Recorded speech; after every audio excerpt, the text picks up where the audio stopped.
بسم اللہ الرحمن الرحیم۔ بقرہ عید بالکل قریب ہے اور بقرہ عید کے حوالے سے کچھ مسائل ایسے ہیں جو بالکل پریشان کرتے ہیں کہ بقرہ عید کے اندر جانوروں کے حوالے سے کیا حکم ہے، یہ کیوں، یہ شریعت کے اندر کیا ایسی سنت ہے کہ جس کے اندر جانوروں کو ذبح کیا جاتا ہے یا جانوروں کی جان لی جاتی ہے، اس کی کیا حکمت ہے۔ پھر بقرہ عید کے حوالے سے جانور کس طرح کا ہونا چاہیے کہ قربانی ادا ہوگی، قربانی نہیں ہوگی، عید جو ہے وہ 3 دن ہے یا عید جو ہے وہ 4 دن ہے۔ یہ بہت سے مسائل ایسے ہیں کہ جس میں ایک تشنگی کا شکار عام مسلمان رہتا ہے۔ انشاءاللہ تعالی بقرہ عید کے حوالے سے جتنے بھی مسائل ہمارے ہیں وہ کوشش کریں گے اس کو ہم ایڈریس کرتے ہیں اور سمجھتے ہیں ترتیب سے۔ سب سے پہلے تو میں آج ذکر کروں گا قربانی کی حکمت کے حوالے سے کہ اللہ رب العزت نے یہ جو سنت ہے، جو پچھلی حضرت ابراہیم علیہ السلام کے بعد سے یہ ایک سنت ایسی ہے جو امتوں کے اندر چلتی ہوئی آ رہی ہے اپنی نوعیت کے حساب سے، اور رسول اللہ صلی اللہ علیہ وسلم نے بھی جو اس سنت کا اعلیٰ درجے کی اس سنت کا جو اجراء کیا، اس کے پیچھے حکمت کیا ہے۔ تو قرآن پاک نے ایک بہت مختصر سا واقعہ ذکر کیا ہے، میں اس واقعے کو پڑھتا ہوں، اس واقعے سے ہم نکات نکالتے ہیں، اس واقعے کے اندر جو تفسیری غلطیاں ہو جاتی ہیں ہم اس کی نشاندہی کرتے ہیں، کوشش کرتے ہیں اور دیکھتے ہیں اللہ رب العزت نے اس کی کیا حکمت بیان کی ہے کہ ہم جو جانور ہیں یہ صرف ایک تہوار ہے کہ جس کے اندر ایک صرف پارٹیز ہوتی ہیں جس میں ہم نے قربانی کرنا ہے، گوشت لانا ہے، دوستوں کو بلانا ہے، کھانا پینا ہے، یا اس کے پیچھے کوئی حکمت ہے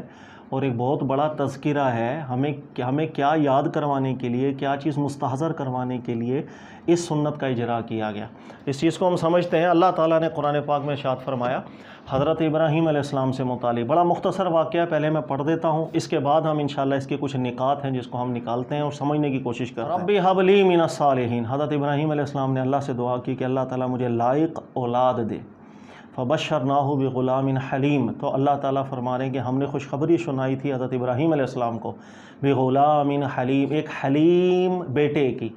حلیم کے بہت سے معنی ہوتے ہیں، جس کا سب سے زیادہ قابل اعتبار معنی ہے کہ اللہ تعالیٰ نے عقل و شعور بہت زیادہ جس کو عطا فرمایا۔ فلما بلغ معہ السعی، پھر جب وہ اس کے ساتھ کام کے قابل ہو گیا، یعنی کہ آپ کا جو بیٹا ہے حضرت ابراہیم علیہ السلام کے ساتھ کام کرنے کے قابل ہو گیا، قال، تو حضرت ابراہیم علیہ السلام نے فرمایا یا بنی، اے میرے بیٹے، انی اری فی المنام انی اذبحک فانظر ماذا تری، میں نے خواب دیکھا ہے یا میں دیکھتا ہوں خواب میں کہ ہم آپ کو ذبح کر رہے ہیں، آپ کی کیا رائے ہے؟ قال یا ابتی، تو بیٹے نے جواب دیا اے میرے والد صاحب، افعل ما تؤمر، آپ کو جو حکم دیا جاتا ہے وہ کریے، ستجدنی انشاءاللہ من الصابرین، اللہ نے چاہا تو آپ مجھے صبر والوں میں پائیں گے۔ فلما اسلما، جب دونوں نے اللہ کے حکم پر عمل کر لیا، وَتَلَّهُ لِلْجَبِينِ، اور جب والد صاحب نے اپنے بیٹے کو لٹا دیا،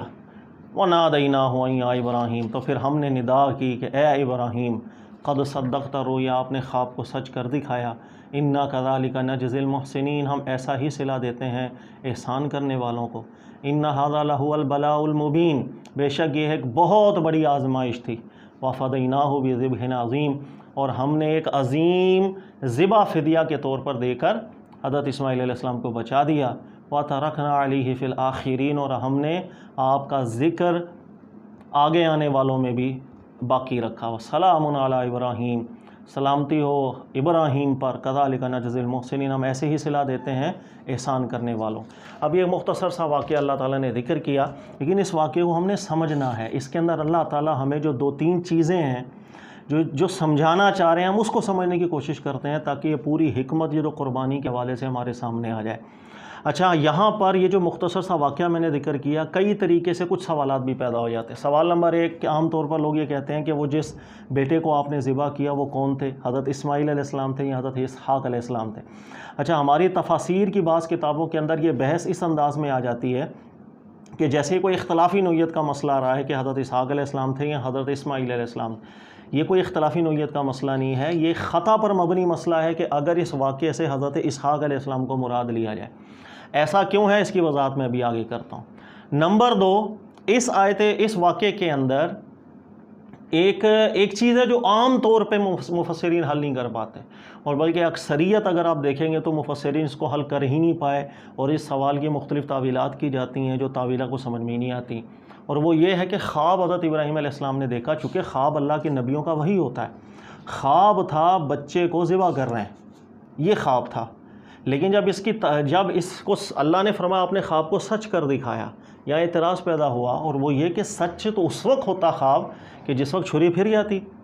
کیونکہ خواب یہ تھا کہ ہم آپ کو ذبح کر رہے ہیں۔ اب جب بیٹے کو لٹایا حضرت اسماعیل علیہ السلام کو، اور حضرت ابراہیم علیہ السلام نے اس وقت چھری چلانے کی، چھری تو ابھی چلی نہیں، ابھی ذبح تو ہوا نہیں، اس سے پہلے اللہ تعالیٰ نے ندا فرما دی، آپ کو یہاں روک دیا، اور فدیے کے طور پر جو ہے جانور ذبح کرنے کا حکم دیا۔ پھر اللہ نے فرمایا قد صدقت رؤیا، خواب آپ نے سچ کر دکھایا۔ تو یہ ایک مسئلہ ایسا ہے کہ جس کو نارملی حل ہی نہیں کر پاتے ہیں کہ ذبح تو ابھی بچے ہوئے نہیں تھے، تو خواب کیسے سچ کر پایا؟ خواب تو یہ تھا ہم آپ کو ذبح کر رہے ہیں۔ تو یہاں مختلف قسم کی تعویلات کی جاتی ہیں، اور وہ تعویلات کا نہ سر ہوتا ہے نہ پیر ہوتا ہے۔ تو اس چیز کو بھی ہم نے حل کرنا ہے۔ پھر اس واقعے سے اللہ ہمیں سمجھانا کیا چاہ رہے ہیں، کتنا بڑا پیغام ہے جو اس واقعے سے ہمیں اللہ رب العزت دینا چاہ رہے ہیں، ہم نے اس کو بھی سمجھنا ہے۔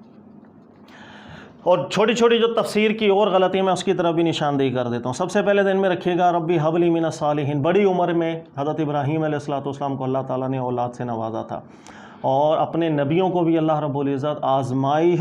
آزمائش میں ڈالتا ہے، ان پر بھی امتحان آتے ہیں، اور یہ امتحان ان کے درجات کی بلندی کے لیے ہوا کرتے ہیں، تاکہ ان کے امتحانوں سے وہ جس طرح ثابت قدم رہتے ہیں انبیاء کرام علیہم السلام، ایک سنت قائم ہو جائے آپ کی امتیوں کے لیے، بعد میں آنے والوں کے لیے، کہ یہ اللہ کے پسندیدہ، اللہ کے محبوب اور اللہ کے مصطفیٰ بندے ہیں۔ جب ان پر آزمائش آتی ہے، یہ اس آزمائش پر کس طرح پورا اترتے ہیں، ان کے دل میں اخلاص کتنا ہوتا ہے، اللہ کے حکم کی فرما برداری کرنے کا جذبہ کس قسم کا ہوتا ہے۔ نمبر 2 کہ جس کا مقام اللہ کی بارگاہ میں جتنا زیادہ ہوگا، اس پر ممکن ہے کہ آزمائش بھی اس درجے کی ہو،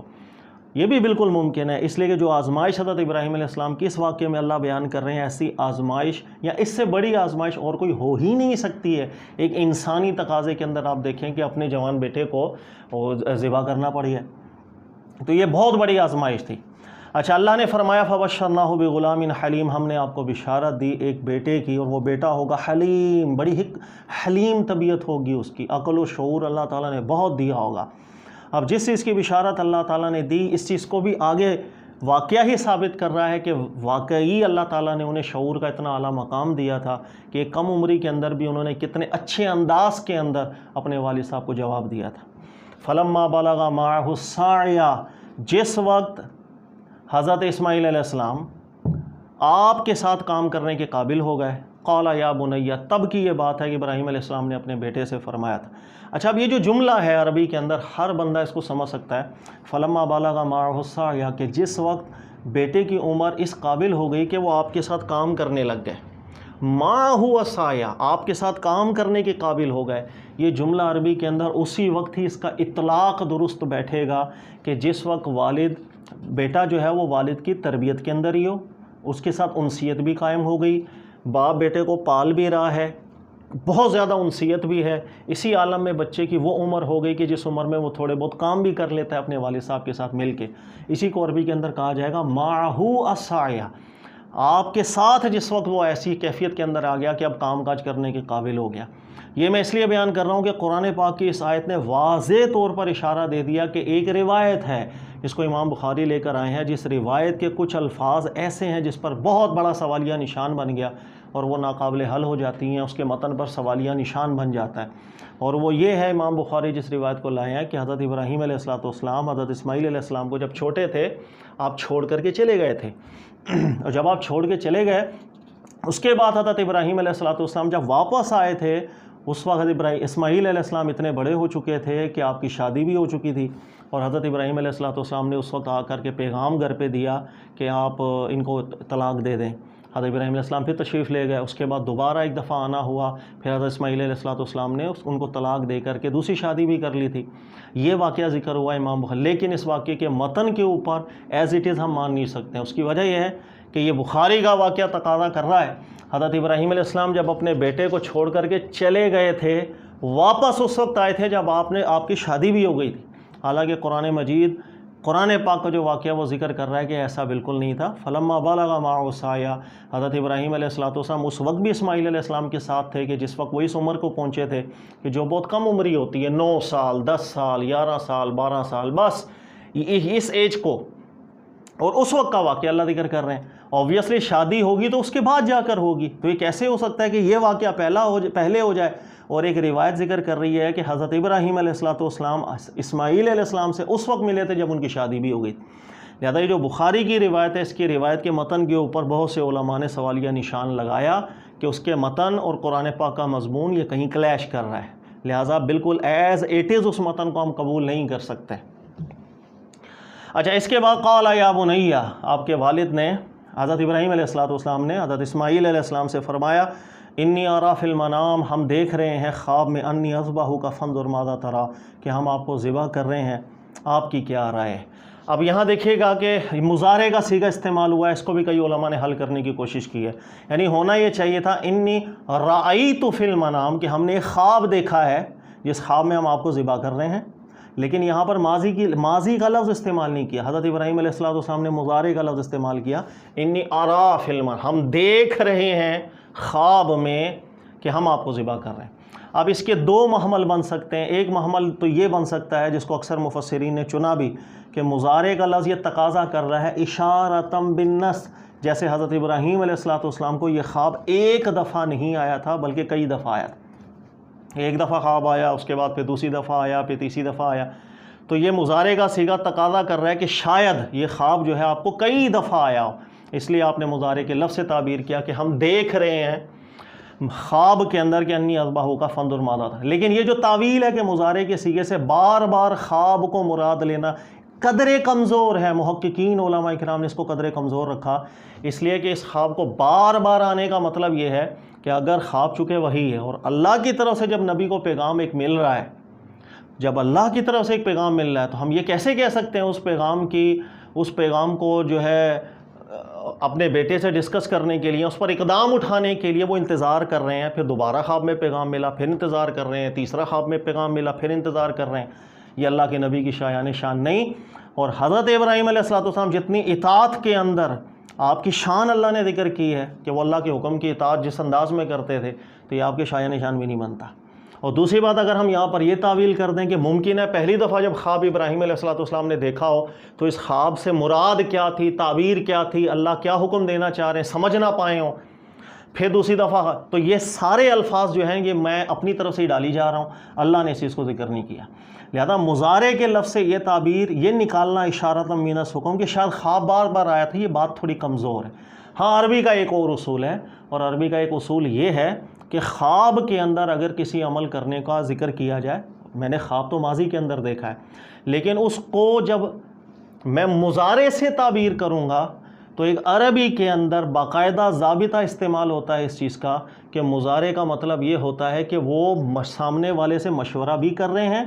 لیکن بتانا یہ چاہ رہے ہیں کہ میں نے جو حکم اللہ کا آ گیا میں پیچھے ہٹنے والا نہیں, اس لیے اس کو مضارع کے لفظ سے تعبیر کر رہے ہیں. یعنی آپ یوں دیکھیں کہ یا بنی انی ارا فی المنام, ہم تو دیکھ رہے ہیں کہ ہمیں اللہ کا پیغام مل رہا ہے انی اذبحک کا, کہ ہم آپ کو ذبح کرنے جا رہے ہیں, فانظر ماذا تری, اب آپ بتائیں آپ کی رائے. یعنی اس کے اندر اپنی رائے دے چکے ہیں وہ کہ مجھے تو اللہ کا جو حکم مل گیا میں وہ کرنے جا رہا ہوں, آپ بتائیں آپ کی کیا رائے. یہ چیز زیادہ شایان شان ہے حضرت ابراہیم علیہ السلام کے بھی یہاں, کہ آپ کو جو خواب دکھایا آپ اس کی تعمیل کے اندر جب بیٹے سے مشورہ کر رہے ہیں, ان کی رائے جاننا چاہ رہے ہیں, تو آپ نے اس انداز کے اندر الفاظ پیش کیے کہ اپنا بھی بتا دیا کہ مجھے تو جو اللہ کا حکم ہے میں تو وہ کروں گا. یعنی یہ نہیں تھا کہ اگر سامنے اسماعیل علیہ السلام منع کر دیں تو اللہ کے حکم کی آپ تعمیل نہیں کریں گے, ایسا نہیں. تو مضارع کا صیغہ یہاں تعبیر کرنا یہ زیادہ بہتر اس کی تعویل اور تفسیر ہے کہ آپ اپنا جو فیصلہ ہے وہ بھی اس کے اندر بیان کر رہے ہیں. فانظر ماذا تری, آپ کی کیا رائے ہے. آپ دیکھیے گا یہاں حضرت اسماعیل علیہ السلام, عام طور پہ لوگ کہتے ہیں اسماعیل علیہ السلام کی یہاں عمر 13 سال تھی. اب یہ ایک اصول تفسیر کے ضمن میں پھر کبھی آپ کو سمجھاؤں گا. اللہ تعالیٰ نے قرآن میں حضرت اسماعیل علیہ السلام کی عمر کا ذکر نہیں کیا, صرف اتنی بات ذکر کی فلما بلغ معہ السعی, جب اس عمر کو پہنچ گئے حضرت اسماعیل علیہ السلام کہ والد کے ساتھ مل کر کام کاج کرانے کے قابل ہو گئے, بس اب وہ 9 سال کے تھے یا 10 سال کے تھے, 11 سال کے تھے, 12 سال کے تھے یا 13 سال کے تھے, کوئی ذکر نہیں. قرآن پاک نے اس کو مجمل رکھا. اب یہ ایک اصول تفسیر, یہ ابھی اس اصول کے پیچھے میں پڑھوں گا, بہت لمبا لیکچر ہو جائے گا, یہ پھر کبھی ہم آپ کو سمجھائیں گے. قرآن پاک کے مجمل کو کیا ہم بائبل کے اندر آئی ہوئی کسی بات سے اس کا اجمال اٹھا سکتے ہیں یا نہیں, اس اصول کے اندر اتنی غلطی ہم کر دیتے ہیں کہ قرآن پاک نے جس واقعے کو مجمل رکھا، ہم لوگ کہتے ہیں کہ بھئی بائبل میں چونکہ اس کی تفسیر آئی ہے، اس کا اجمال بائبل کی روایتوں سے، اس میں ذکر الفاظوں سے ہم تعبیر کر دیتے ہیں۔ بھئی مثلا اکثر مفسرین، کئی مفسرین کو آپ دیکھیے گا، وہ کہیں گے فلما بالغ معہ السعی، جب حضرت اسماعیل علیہ السلام اس قابل ہوئے کہ والد صاحب کے ساتھ مل کر کام کر سکیں، وہ کہیں گے اس وقت آپ کی عمر اسماعیل علیہ السلام کی 13 برس تھی۔ بھائی کیوں؟ اس لیے کہ بائبل کے اندر موجود ہے کہ آپ کی عمر 13 سال۔ قرآن نے مجمل رکھا ہے، آپ اس روایت سے، بائبل کی روایت سے اس کے اجمال کو اٹھا رہے ہیں۔ یہاں بہت غلطی ہوتی ہے کہ قرآن کے اجمال کو ہر دفعہ بائبل کی روایت سے دور نہیں کیا جاتا۔ یہ سمجھتے ہیں کہ اس کو یوں تعبیر کر لیتے ہیں کہ وہ بائبل میں ایک چیز کا ذکر موجود ہے، اللہ تعالیٰ نے اس کو مجمل رکھا، یعنی انڈرسٹوڈ ہے کہ وہ بات ٹھیک تھی، اگر غلط ہوتی تو اللہ تعالیٰ اس کا رد کر دیتے۔ یہ اتنی بڑی غلطی ہوتی ہے جس کی انتہا نہیں، کیونکہ میں اس کی 50 مثالیں دے سکتا ہوں کہ جہاں پر قرآن نے مجمل بات ذکر کی، بائبل کے اندر اس چیز کا تذکرہ موجود ہے لیکن وہ غلط ہے، اس سے اجمال دور نہیں کر سکتے ہم۔ اس کا باقاعدہ اصول ہے کہ کہاں پر قرآن کے مجمل سے اگر پچھلی آسمانی کتابوں میں کوئی اس کا اجمال رفع کیا گیا تھا، ہم اس سے یہاں اجمال دور کر سکتے، ہر جگہ نہیں لے سکتے۔ تو یہاں بھی اکثر لوگ 13 سال ہے، 13 سال نہیں بولنا چاہیے۔ اللہ تعالیٰ نے جس چیز کو مجمل رکھا، ذکر پہلے موجود تھا، اس کی حکمت ہے مجمل رکھنے کی۔ اچھا، قال یا ابت افعل ما تؤمر، آپ کی عمر بہت کم ہے حضرت اسماعیل علیہ السلام کی، لیکن ذکر کر رہے ہیں اپنے والد صاحب سے، اے ابو افعل ما تؤمر، آپ وہ کریں جس کا آپ کو حکم ہے۔ سبحان اللہ، اتنی کم عمری کے اندر ایک بڑا قیمتی نقطہ بھی ہم یہاں سے نکال سکتے ہیں کہ والد کی تربیت بھی دیکھیں کہ اللہ کے نبی کی تربیت اتنی کم عمر کے اندر کہ 9 10 11 12 13 بس یہی راؤنڈ اباؤٹ ایج ہوگی آپ کی، لیکن کیا نفیس جملہ نکالا۔ پتہ چلا کہ حکم ہو رہا ہے، اللہ کی طرف سے پیغام مل رہا ہے کہ مجھے ذبح کرنا ہے، میری گردن پہ چھری پھرے گی۔ اسماعیل علیہ السلام جو اللہ کا حکم ہے آپ وہ کریں، کوئی جھجکے نہیں، کسی طرح کی پریشانی آپ کے چہرے پر نہ آئی، فوراً رپلائی آپ کا، آپ وہ کریں جس کا اللہ کا حکم ہے۔ ستجدنی انشاءاللہ من الصابرین، اللہ نے چاہا تو آپ بالکل مجھے صبر کرنے والوں میں پائیں گے۔ سبحان اللہ۔ فلما اسلما، جب دونوں نے اللہ کے حکم کو مان لیا، دونوں نے ہمارے حکم پر گردن رکھ دی۔ اسماعیل علیہ السلام نے بھی اپنا فیصلہ سنا دیا تھا، انی آرا کے زمرے میں، کہ ہم تو یہ کرنے جا رہے ہیں، اور اسماعیل علیہ السلام نے ارشاد فرمایا افعل ما تؤمر، ابو کریں جو اللہ کا حکم ہے۔ جب دونوں نے ہمارے حکم پر گردن رکھ دی، وَتَلَّهُ لِلْجَبِينِ، تو حضرت ابراہیم علیہ السلام نے اب ذبح کرنے کی نیت سے اپنے بیٹے کو اٹھایا اور لٹا دیا، اپنے بیٹے کو اٹھایا اور لٹا دیا ذبح کرنے کے لیے، بالکل تیاری کے ساتھ، بالکل عزم کے ساتھ، اللہ کے حکم پر عمل کرنے کے لیے، بس اللہ کا حکم ہے، دیٹس اٹ۔ اب یہاں پر ایک تفسیری پھر غلطی ہو جاتی ہے، اور وہ یہ غلطی ہو جاتی ہے کہ یہاں ہم ترجمہ عام طور پہ کر دیتے ہیں والد صاحب نے اپنے بیٹے کو پیشانی کے بل لٹایا۔ اب یہاں غلطی ہو جاتی ہے۔ اچھا، اب اس کے پھر 2 نتائج نکالتے ہیں۔ بعض مفسرین آپ دیکھیں گے وہ اس جانب چلے جاتے ہیں کہ آپ کو پیشانی کے بل کیوں لٹائے، ذبح کرتے ہوئے پیشانی کے بل تو لٹاتے نہیں ہیں، سامنے لٹاتے ہیں نا، ذبح تو یہاں سے کرنا ہے۔ تو بعضوں نے کہا بھئی ہو سکتا ہے آپ نے جب اپنے بیٹے کو اگر سیدھا لٹاتے تو چہرے پر نظر پڑتی، کہیں ایسا نہ ہوتا کہ والد صاحب کا جو دل ہے ابراہیم علیہ السلام کا وہ کہیں ڈگمگا جائے، اس لیے آپ نے چہرہ نیچے رکھا تاکہ جو ہے ہمارا کوئی ایک کیفیت ایسا نہ آئے کہ ہم اللہ تعالیٰ کا حکم پر عمل نہ کر سکیں۔ لیکن بلا دلیل بات ہے، اللہ کے نبی کی طرف ایسی بات کر ہی نہیں سکتے، وہ اللہ کے حکم پر عمل کرنے والے ہیں، جان نچھاور کرنے والے ہیں، اللہ کے حکم کے آگے کوئی چیز مانے نہیں ہوتی، تو یہ بھی بات کمزور ہے۔ اچھا، کئی لوگوں نے اس کی یوں تعویل کی کہ اچھا پیشانی کے بل، اس کا مطلب ہے ممکن ہے کہ سجدے کی حالت کے اندر آپ ذبح کرنا چاہ رہے ہو۔ ہاں، اس لیے کہ پیشانی زمین پر رکھی، ممکن ہے کیفیت سجدے کی ہونی چاہیے۔ تو کئی حضرات ایسے ہیں جیسے تدبر قرآن میں، یا اللہ تعالیٰ سب کو اجر عطا فرمائے، کوئی مسئلہ نہیں ہوتا کہ انسان ہی غلطی کرتا ہے اور انسان کے علاوہ تو نہیں کوئی، ان سب کی محنت اللہ قبول کرے، لیکن بہرحال غلطی ہو جاتی ہے۔ اور وہ یہ کہ سجدہ انہوں نے تعویل کی کہ آپ نے اپنے بیٹے کو سجدے کی کیفیت میں ڈالا، آپ پیشانی زمین پہ لگائے، اس حالت میں ذبح کرنے کی کوشش کی تاکہ اللہ کے قرب والی کیفیت۔ تو بظاہر جملے اچھے لگ رہے ہیں، لیکن ہر وہ بات اچھی ہوگی یا ہر وہ تعویل قابل اعتبار ہوتی ہے کہ عربی کے الفاظ جو اللہ نے ذکر کیے نا وہ اس کو متحمل تو ہوں، عربی کے الفاظ ہی اس کا تحمل نہ کر رہے ہوں تو ایسی تعویلیں قابل اعتبار میں نہیں آتی۔ اس لیے کہ ہر کوئی ترجمہ یہاں پر عام طور پہ اردو مفسر کا وَتَلَّهُ لِلْجَبِينِ، پیشانی کے بل آپ کو لٹا دیا۔ اللہ کے بندو تھوڑی گرامر ہی دیکھ لیں، جبین عربی میں پیشانی کو کہتے کب ہیں؟ خدا کے واسطے عربی کے اندر سامنے پیشانی کو جبہہ کہا جاتا ہے، یہ پیشانی ہے، اور جبین کہتے ہیں پیشانی کے ادھر دائیں سائڈ اور پیشانی کے ادھر بائیں سائڈ، یہ والا جو ایریا ہے اس کو جبین کہا جاتا ہے۔ اور واضح ایک عربی کے اندر آپ خود سرچ کر لیں کسی بھی عربی ڈکشنری کو، انسان کے چہرے میں 2 جبینیں ہوتی ہیں اور ایک جبہہ ہوتا ہے، ایک پیشانی ہوتی ہے اور 2 جبین ہوتی ہیں۔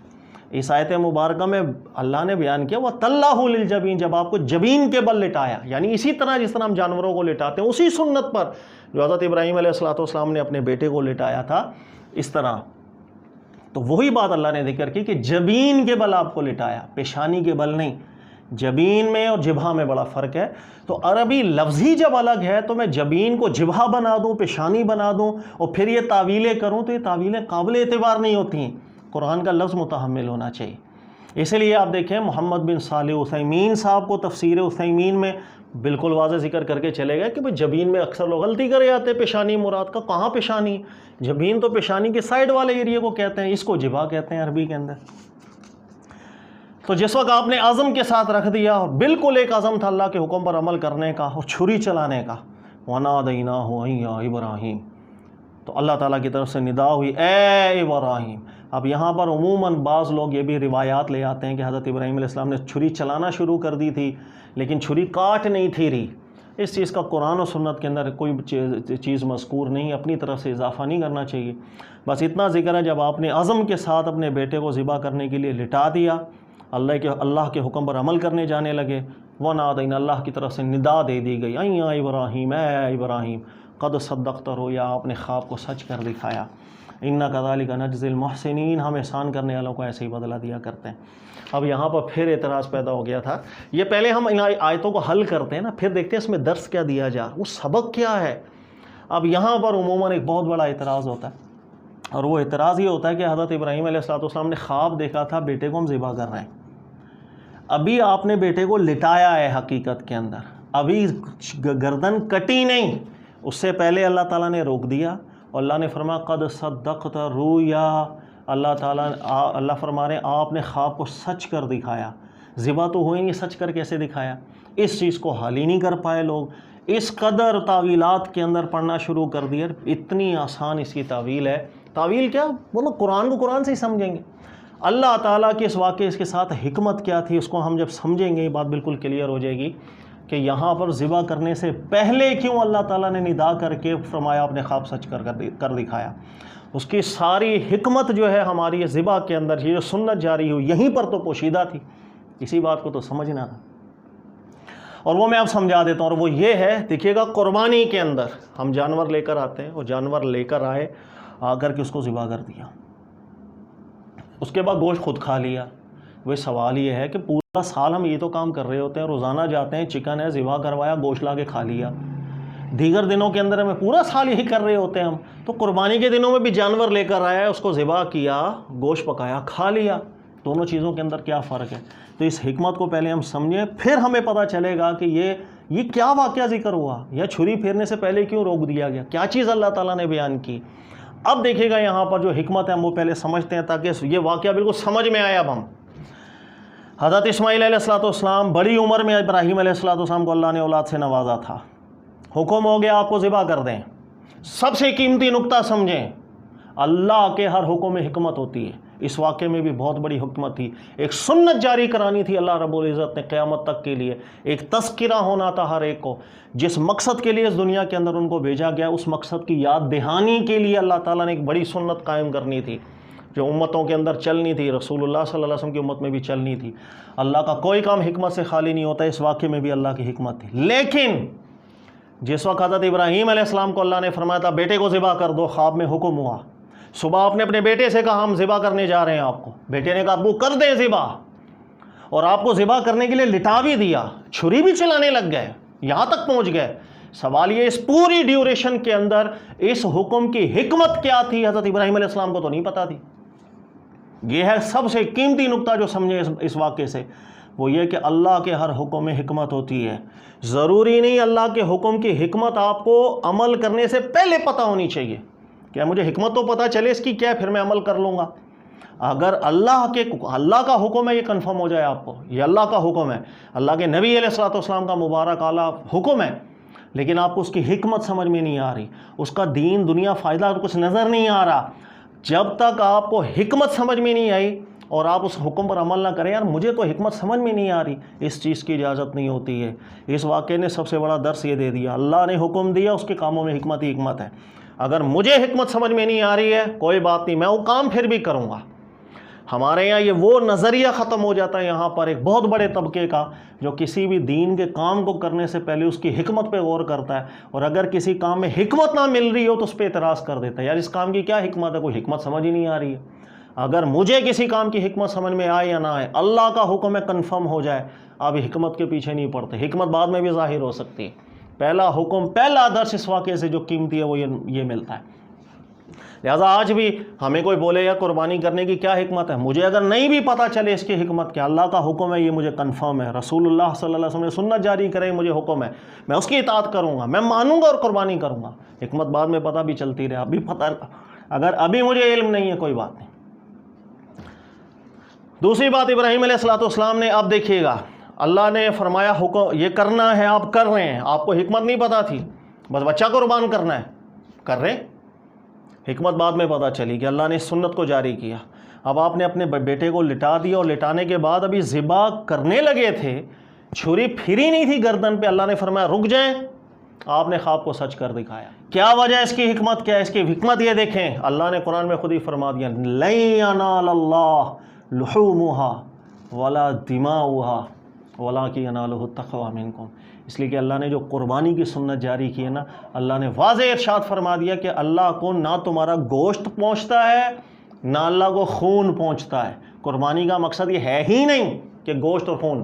قربانی کا مقصد ہے وَلَٰكِن يَنَالُهُ التَّقْوَىٰ۔ اللہ نے یہاں پر کیا ہے تمہارے، اللہ نے اس چیز سے اللہ تعالیٰ کو ایک دیکھنا ہے کہ تمہارے دل میں کیا ہے، تقویٰ ہے اللہ کی بارگاہ میں۔ ہم آپ کس دل کے ساتھ کیا کام کر رہے ہیں، قربانی کی سنت کے اندر اصل یہ چیز ہے۔ اب دیکھیے گا واقعہ آپ کو سمجھ میں آئے گا۔ حضرت ابراہیم علیہ السلام جب اللہ نے واضح فرما دیا کہ نہ تو گوشت پہنچنا ہے اللہ کی بارگاہ میں، نہ خون پہنچنا ہے اللہ کی بارگاہ میں، قربانی کے معاملے میں یہ چیز اہمیت کی حامل ہے۔ اب اس واقعے کو سمجھیے گا، اللہ نے فرمایا بیٹے کو ذبح کریں۔ ابراہیم علیہ السلام نے فیصلہ سنا دیا، بیٹے نے بھی عرض کر دی، اب وہ کریں جو اللہ کا حکم ہے۔ حکمت کا بھی کچھ معلوم نہیں تھا، بس اللہ کا حکم تھا، سرنڈر، لٹا دیا اپنے بیٹے کو۔ نیت اللہ تیرا حکم، مجھے حکمت پتہ چلے نہ چاہے، اللہ تیرا حکم، میری سب سے قیمتی چیز، سب سے پیاری چیز، الفت والی، میرا بیٹا۔ جب ذبح کرنے لگے، آپ کے اس دل کی سچائی کو اللہ نے جان لیا، اور اس سنت کو جو اللہ نے بیان کیا، لن ینال اللہ لحومها ولا دماؤها، اللہ کو نہ گوشت چاہیے، اللہ کو نہ خون چاہیے، اللہ کو اس دل کے اندر کیا ہے، سچائی، کھراپن، وہ چاہیے۔ جب دیکھ لیا حضرت ابراہیم علیہ السلام کا وہ کھراپن، تو چھری چلانے سے پہلے اللہ نے فرمایا کہ رک جائیں، صدقت رویا، بات سچی ہو گئی، کہ اس میں سنت یہی اللہ نے جاری کرنی کہ اللہ تعالیٰ کے حکم پر عمل کرنے کی کتنی آپ کے اندر تڑپ ہے اور سچائی ہے۔ آپ کو اس کام کی حکمت پتہ چلے یا نہ چلے، صرف اللہ کا حکم ہے یہ تو پتہ چل گیا تھا، بس آپ نے اس کام کو کرنا ہے۔ تو یہ اللہ تعالیٰ نے ارشاد فرمایا ان ھذا لہو البلاء المبین، یہ بہت بڑا امتحان تھا حضرت ابراہیم علیہ السلام پر، بہت بڑا امتحان تھا۔ وفدیناہ بذبح عظیم، اور بڑا امتحان اس لیے ظاہر ہے کہ ایک بچہ ہے، آپ کا بیٹا بڑی عمر میں ملا ہو، اسے بڑے نازوں سے پالا ہو، اور ابھی چھوٹی ہی عمر ہو،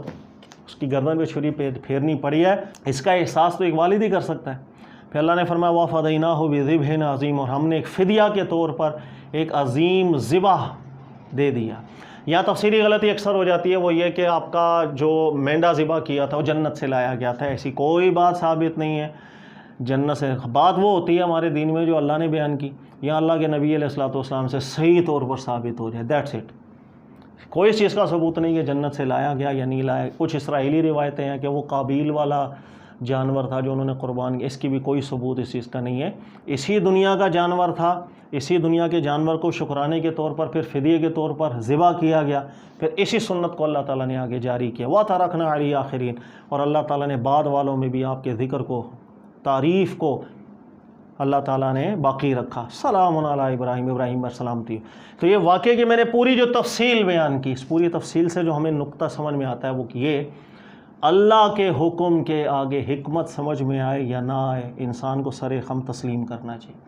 اپنا سر رکھ دینا چاہیے، اس لیے کہ وہ حکیم ہے، اس کا ہر فیصلہ حکمت سے خالی نہیں ہوتا۔ اگر مجھے حکمت پتہ نہ بھی چلے کوئی مسئلہ نہیں، لیکن میرے میں اطاعت کرنے کی، اس حکم پر عمل کرنے کا جذبہ ہونا چاہیے۔